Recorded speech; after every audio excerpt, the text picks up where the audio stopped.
Howard Earl Gardner was born on July 11, 1943, in Scranton, Pennsylvania. He described himself as a studious child who gained much pleasure from playing the piano. He completed his post-secondary education at Harvard, earning his undergraduate degree in 1965 and his Ph.D. in 1971. While he had originally planned to study law, he was inspired by the works of Jean Piaget to study developmental psychology.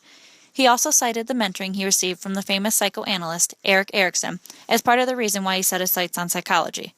Gardner said, "My mind was really open when I went to Harvard College and had the opportunity to study under individuals such as psychoanalyst Erik Erikson, sociologist David Riesman, and a cognitive psychologist Jerome Bruner, who were creating knowledge about human beings. That helped me set the course of investigating human nature, particularly on how human beings think." After spending time working with two very different groups, normal and gifted children and brain-damaged adults, Gardner began developing a theory designed to synthesize his research and observations. Howard Gardner is currently the John H. and Elizabeth A. Hobbs Professor of Cognition and Education at the Harvard Graduate School of Education. He is also an assistant professor of psychology at Harvard University. He is the senior director of Harvard's Project Zero, and since 1995, he has been the co-director of the Good Project.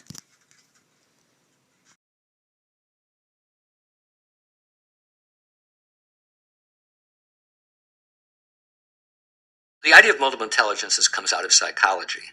It's a theory that was developed to document the fact that human beings have very different kinds of intellectual strengths, and that these strengths are very, very important in how kids learn and how people represent things in their minds, and then how people use them in order to show what it is that they've understood. If we all had exactly the same kind of mind and there was only one kind of intelligence, then we could teach everybody the same thing in the same way and assess them in the same way, and that would be fair.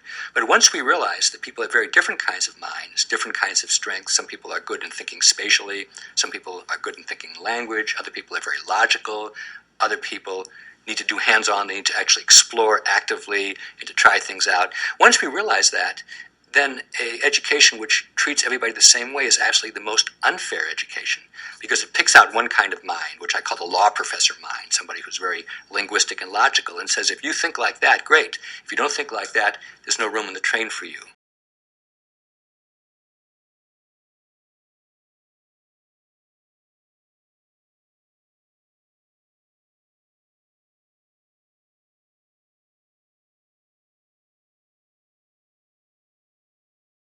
In 1983, Gardner published Frames of Mind, which outlined his theory of multiple intelligence. According to his theory, people have many different ways of learning. Unlike the traditional theories of intelligence that focus on general intelligence, Gardner believed that people have different ways of thinking and learning. According to Gardner, his theory emerged from cognitive research and documents the extent to which students possess different kinds of minds and therefore learn, remember, perform, and understand in different ways. He has identified and described 8 different kinds of intelligence.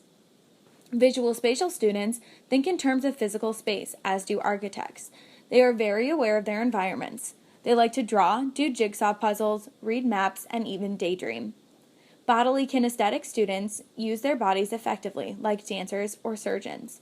They have a keen sense of body awareness. They communicate well through body language. Musical students show sensitivity to rhythm and sound. They love music, but they are also sensitive to sounds in their environment. Interpersonal students understand and interact well with others. These students learn through interaction. They have many friends, empathy for others, and even street smarts. Intrapersonal students understand their own interests and goals. These learners tend to shy away from others. They're in tune with their inner feelings, and they have wisdom, intuition, and motivation. Linguistic students often use words effectively. These learners have highly developed auditory skills and often think in words. They like reading, playing word games, and even reading stories. Logical mathematical students often use reasoning and calculating. They think conceptually, abstractly, and are able to see and explore patterns and relationships. Naturalistic students are very much like the kinesthetic students. They love to be able to touch, feel, hold, and do. Hands-on learning, preferably outdoors, is the best way for these students to learn. Gardner's theory has perhaps had the greatest impact within the field of education, where it has received considerable attention and use. His concepts of intelligence as more than a single, solitary quality has opened the doors for further research and different ways of thinking about human intelligence.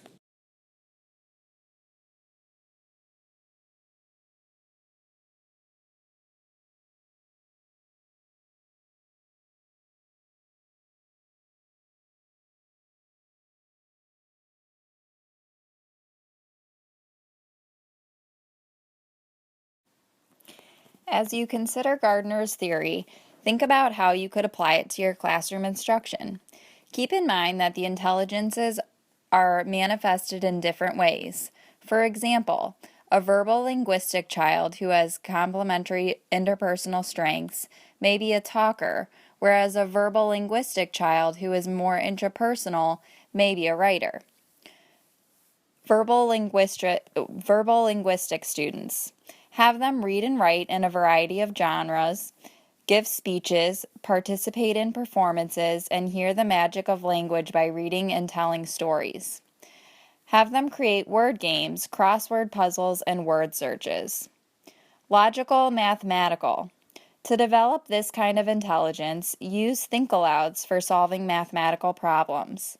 Ask students how they come up with the answer, why they think it's right, and if they can think of another way to solve the problem. Have them record information on graphs, establish timelines, and create maps. Let them explore how things work.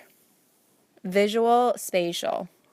Let students demonstrate understanding through drawing, painting, sculpting, and creating backdrops and scenery for class plays. Use videos, slides, art, puzzles, and mazes. Musical, rhythmic. Have students create songs or raps to explain concepts. Put their own learning to music or participate in music and dance from a variety of sources. Play different types of music during the day. Environmental naturalist. Read stories about environmental issues to your students. Categorize and classify objects of all kinds to turn your classroom into a nature lab, complete with plants and animals. Interpersonal. Use cooperative learning. Have students tutor each other and teach students methods for solving group problems, perhaps using class meetings as a forum for social problem solving. Let them interact with others when problem solving. Don't insist that they quietly work alone much of the time. They need to be productive. Instead, teach them procedures for using a 1-inch voice, a voice that doesn't go further than 1 inch from their lips. Interpersonal. Give these students time at the end of the day to reflect on what they've learned and experienced in a journal. Involve them in setting personal goals and allow them to work at their own pace. Keep in mind that the multiple intelligences are problem-solving capabilities. Allow students to use all the intelligences to solve a problem, read about it, analyze it, draw it, act it out, work to a rhythm, relate it to nature, talk about it, or reflect on it. Having multiple ways to solve a problem is beneficial to all of us, particularly when problems are complex and require innovative thinking.